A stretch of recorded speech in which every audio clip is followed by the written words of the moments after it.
Good morning, Libby. It's great to be with you. I'm Chris Kiver. I'm the president of the Eastern region of ACDA, and I'm with Libby Gopal this morning, who is the president-elect of New Jersey ACDA. And Libby and I are going to have a chat this morning about uh, uh, broader issues reflecting diversity within the choral community. But I was inspired to talk to Libby after reading just a little bit about the Voices United festival that New Jersey ACDA have hosted for some years now. Libby, thank you for being with us this morning. And thank you for inviting me. Pleasure. So I enjoyed the opportunity to learn from you and your students from East Orange Campus High School in the Spotlight Choir session at last year's Region Conference in Boston. However, since then, you've now moved to become the K-12 Visual and Performing Arts Supervisor with the East Windsor Regional Schools District. Can you tell us about what your new position entails? Sure. So, as you said, I'm the supervisor for the Visual and Performing Arts at East Windsor Regional School District, kindergarten through 12th grade. I oversee the implementation of the curriculum in 6 different buildings, 2 K2 buildings, 2 3 to 5 buildings, 1 middle school and 1 high school. So in collaboration and in partnership with the wonderful music teachers, visual arts teachers, practical teachers that I have there, and industrial arts, we're able to realize the standards for the visual arts that we have. And it's a joy, it's a pleasure. It keeps me, abreast of all of the changes in the music and in the arts world. So I enjoy it very much. Great, great. And then prior to that, how long had you been in the classroom and which levels did you teach? I was in the classroom for 20 years.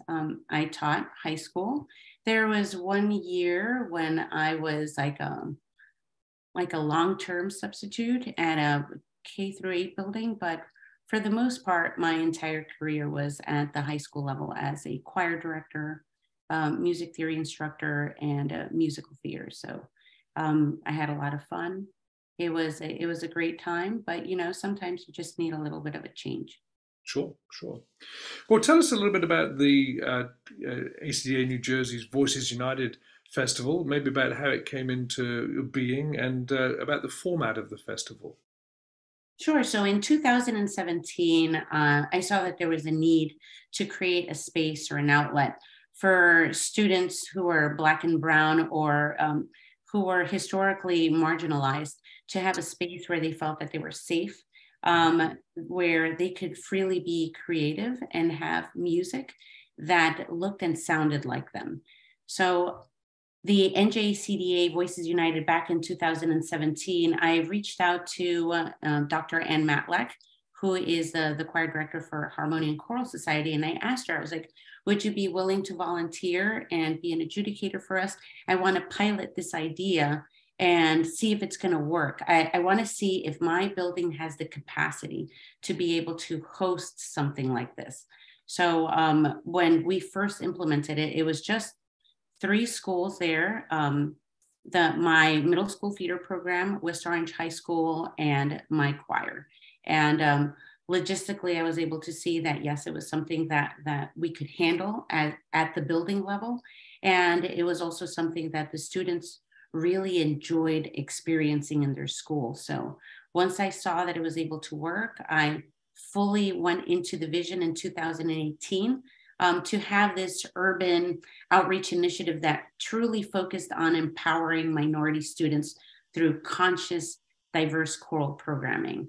And now we're fully funded by NJCDA. I don't have to write grants for it anymore, which is really nice. It is firmly walking on 2 feet, and it has now, this is the first year that it moved over to the Carteret Performing Arts Center and is now being overseen by Keyson Jackson, who's the inclusivity chair. So it's really nice to see that it can be sustained without me, which is, always the goal, right? Right. Sure, sure. And so what is the festival? What do students do? What do choirs do once they come to to the day? It's a day-long event, right? Yeah, so it essentially they start arriving at 8:30 a.m. The choirs they sign in and they perform for about 10 to 15 minutes, and an adjudicator comes and critiques their work.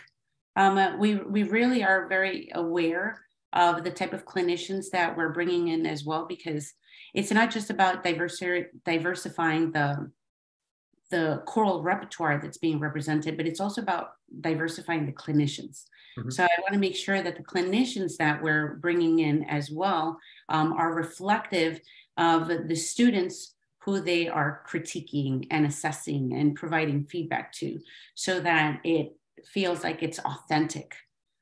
So that is also a part of it as well. So Norma Jean Hughes was the clinician this year. She was a first-time clinician. We created that space for her so that, she could, give this amazing feedback to all these wonderful students who showed up. I think we had 5 choirs present there this year from all over Central and North Jersey. So that was really nice to see. So when we received the feedback from the students and the choir directors, they said that they really enjoyed being able to perform for these choirs that normally they don't see in other festivals. So right. That was really great. So the other choirs, they're sat in the auditorium and each choir watches each other sing. That's right. And they're very supportive and respectful of each other. And this space itself, having it at Carter Performing Arts Center just elevated the experience to another level that, I can't even describe it. Like when you're inside of that space, I think that you would be able to realize there's a pretty big difference between, the facilities where it was hosted before and where it is now. So it was very nice to be able to experience that shift. Yeah, and exciting for the students, I'm sure. Oh, absolutely. Especially the ones who have been, attending it since, its inception. It's like, oh, wow, this is really nice. Yeah. So it was really cool to see that. Neat. So for the adjudication part of it or the clinic part of it, is Mm-hmm. that the clinician has to write and then maybe go on stage and work with the choir, or is it just verbal Yeah. comments? How does that work? Yeah. So we gave the clinician the choice. Like you can record your comments and then email them to the choir directors, and then get on stage and critique them, or you can write them down. We do have an adjudication form, so we always provide that to the clinician. So, but some of them just write, see recorded comments or something like that. But no, she wrote down all of her comments, and then she went on stage and she gave them a very nice session. Great. For each choir. So depending on how long they sang, she either critiqued them anywhere between, 5 minutes all the way up to 10 minutes. So it was a worthwhile experience for the groups that were there. Yeah. And then for the choirs, are they, is it basically sing, 2 or 3 pieces of your own choice, or are there specific requirements? Well, I think at this point we don't really have to, spell out what we're looking for, but there is this underlying understanding that we are looking for multi-ethnic, multicultural music, and hopefully the music does represent, their classroom experiences, who they are, because we're trying to, honor the student in the repertoire choices. So the choir directors are in tune with that, and you can really see that the choral repertoire does reflect their student body.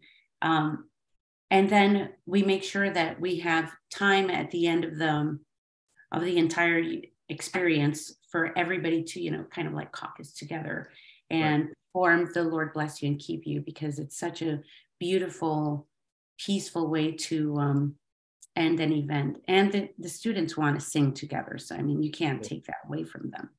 Yeah. So I guess in the early days, was it more of a word of mouth thing? You just reached out to people who you thought would appreciate a festival like that, and then now maybe it's word of mouth. People are more aware of it and signing up themselves. Yeah. So I originally called all my friends. I was like, hey, I want to do this at my school. Are you interested? And they were like, of course. For free? Absolutely. So it wasn't very difficult to get schools to come to East Orange Campus High School because um, I didn't realize how many people wanted something like that, Cool. and that cost was such a big factor in ensembles not participating in these things. So as soon as you say that something is free, that it is not cost prohibitive, they are very willing to show up. And if the facilities are like very beautiful, that's just like a bonus, right? Yeah. They're just looking for, a worthwhile artistic experience. So I had the last year that I did it pre-pandemic, we had 10 choirs at my school. So that was like the biggest number we ever had because people just wanted to have that experience. And we had Tony Leach as the clinician that year. And we also had, somebody coming into guest lecture from Westminster Choir College with the Jubilee Singers. So there was a lot going on with that, particular festival, that particular year that, really worked out. Yeah. Now you mentioned free several times, and I think you mentioned earlier that had to write for grant support and that kind of thing. And so, I guess, do you have any advice if other people are sort of wanting to try something like this? Mm-hmm. That whole grant writing thing, I think, can sometimes be pretty daunting. Do you have any uh, sort of straightforward pointers, I guess, that people should think about? Sure. Well, first I have to, plug the ACDA Fund for Tomorrow grant, which is the one that I actually won in order to sustain the Voices United Choir Festival back in its early days. As long as you have a very clear mission and vision for what you're trying to do, and you can support it with artifacts, I think that people would be very surprised to find out how easy it is to receive grants. So I highly encourage people to, check that grant out. The Fund for Tomorrow grant, I believe that it gives up to like $5,000 for a worthy cause, a worthy initiative that, speaks to a true need in the community. Mm-hmm. Mm-hmm. And you've given some good advice there, but any other advice, again, if you're starting a festival and you've never done something like this, what would be your pointers for something like that? Okay, well, all right. So the first thing is I would see, well, can you host it yourself? Because one of the biggest obstacles to like having a festival is like finding a site. Post-pandemic, that has become a much bigger problem. People are a little bit more cautious with their facilities. They're not as ready and willing to invite, the masses to like come into their spaces. So sometimes you just have to be willing to host it yourself. So that's how I started. It was the easiest way to go. And then secondly, just see how many of your friends are willing to volunteer, and help and support what you're trying to do. That's what I did. I tapped all of my friends. It's like, hey, can you be a clinician? Hey, can you be the accompanist for the event? Hey, are your choir students, willing to, collaborate with my choir students? And then start small. Mm-hmm. I wouldn't start like with like the biggest vision, take baby steps. Like maybe just invite one choir or two choirs and see if it's feasible and if you have like the bandwidth in order to be able to do something like that. So try to walk first before, going for like a full blown sprint. I think that's the way to go. That's good advice. And of course, probably reach out to the ACDA state chapter. Absolutely. And certainly see, going back to the finance thing, if they might have any funds, or they'll certainly have the resources of people who have done this kind of thing before who could maybe help. So let's hope that others go forth and do similar festivals. So we have just another question for you as we get close to the end here. So as ACDA continues to work on becoming more diverse and inclusive, what are some of the more pressing things that choral practitioners need to be mindful of as we continue this important work? I think that we need to be mindful about, creating feasible opportunities for our students. I don't think that we should be creating experiences for just for the sake of creating an experience. Number one, is there a need for that experience? Have you perceived this need? Or are you just doing it because you think that that's something that you're supposed to be doing? So scanning what you believe is important, or just doing an informal survey of what the needs are, I think is a very good place to start.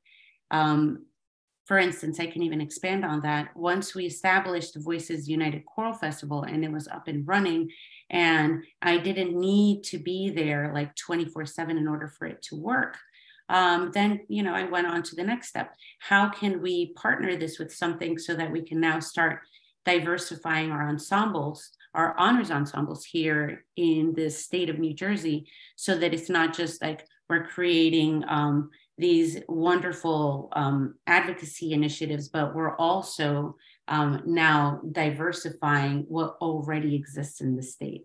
So then we went on to do the Choral Academy for not just the high school, but for the elementary school, middle school, and high school level as well. Got some clinicians to come in and teach the children how they can be a part of these wonderful honors ensembles experiences as well, and train them so that they can pass these auditions and it doesn't feel so daunting. But that was something that we saw the perceived need. It wasn't something that we just did because we wanted to.